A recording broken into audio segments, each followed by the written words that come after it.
Hello again, everyone, and Oh my god, bro. Oh, hell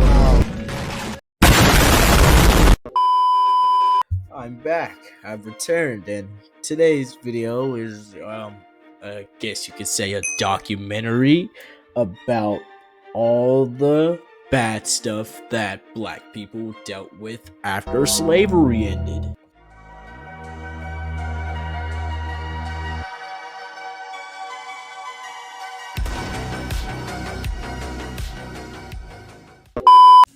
For the small select few that may not know what racism is, don't worry, I've got you. Basically, in a nutshell, racism is discrimination or antagonism by an individual, usually a racist, against another person because they're different from the said racist. But before I can go on any further, there's one thing we need to do. And we need to go back to where it all began. Circa America in the 1600s, when, slavery started.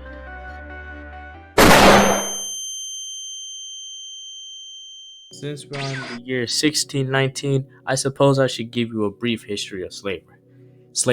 So, it all began in the American colonies in 1619, which is the year we're currently in, with the arrival of the first Americans to Jamestown, Virginia, and developed into a racial system where people of African descent were treated as property to be bought, sold, and inherited.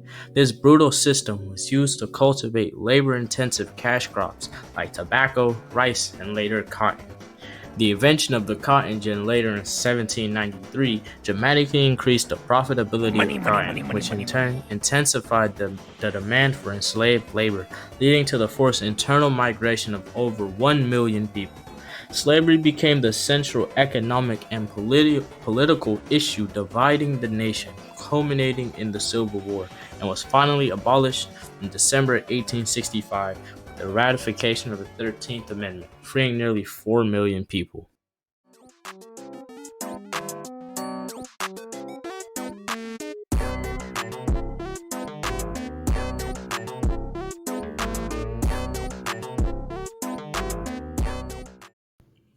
Boom, it's 1865, slavery has just been abolished, and now you're a free man.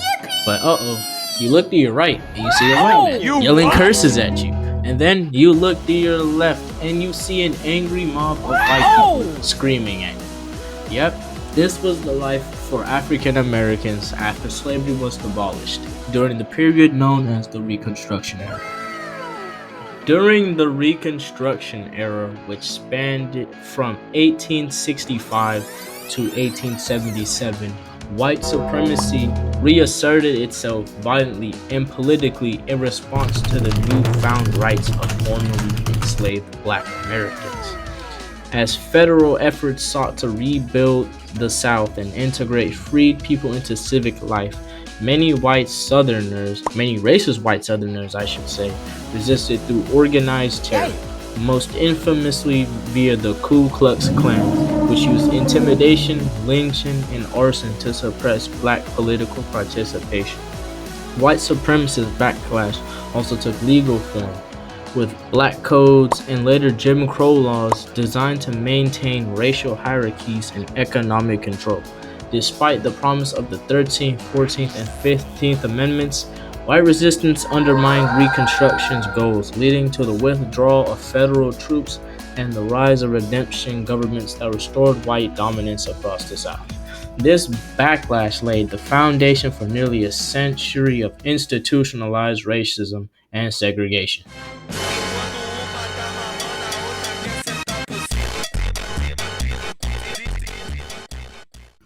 Okay, so now I'm going to need you to stay with me because I'm going to speed run through this information really fast, okay? If you don't know what diversity means, here's the definition.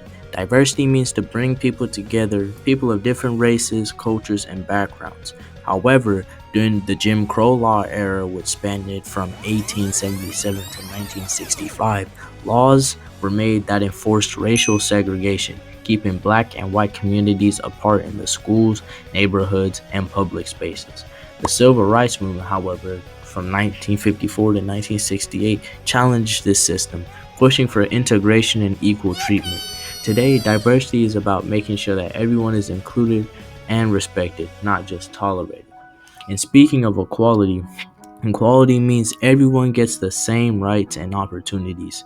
Jim Crow laws started in 1877 after Reconstruction ended, blocked equality by enforcing separate but equal systems that were never truly equal. The Civil Rights Movement led to major changes, including the Civil Rights Act of 1964, which banned segregation, and the Voting Rights Act of 1965, which protected Black Americans' right to vote.